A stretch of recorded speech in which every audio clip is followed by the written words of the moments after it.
मी असं आपल्याला आजच्या बैठकीमध्ये सांगितलं की मागची परिस्थिती बघता त्यांनी लोकसभेमध्ये विधानसभेमध्ये विरोधामध्ये काम केलेलं आहे।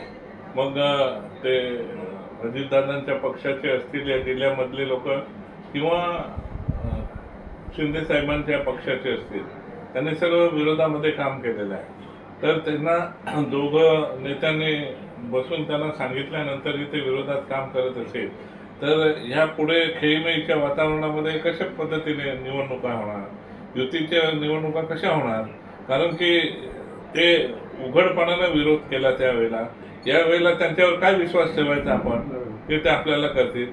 त्याच्यापेक्षा वेगळे रंग पाहिजे अशा पद्धतीची भूमिका आम्ही पक्षश्रेष्ठींना सांगून निश्चितपणाने वेगळी भूमिका घ्यायला त्यांना विनंती करू।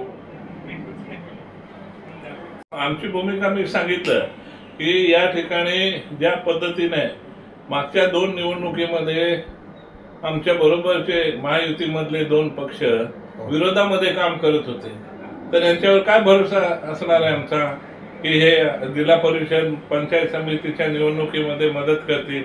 म्हणून आमची भूमिका पक्षश्रेष्ठींना आम्ही समजावून सांगणार आहे की यांच्याबरोबर युती न केलेली बरी, आणि ह्यांना युती करून ही जर विरोधात काम करत असतील तर फायद्याचं नाही, पक्षाचं नुकसानीचं आहे।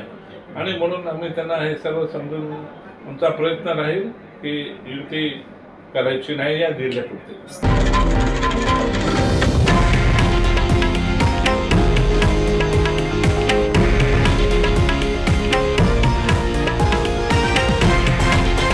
हे आहे देशातील नंबर 1 न्यूज नेटवर्क आणि आपण पाहत आहात TV9 मराठी, एकमेव।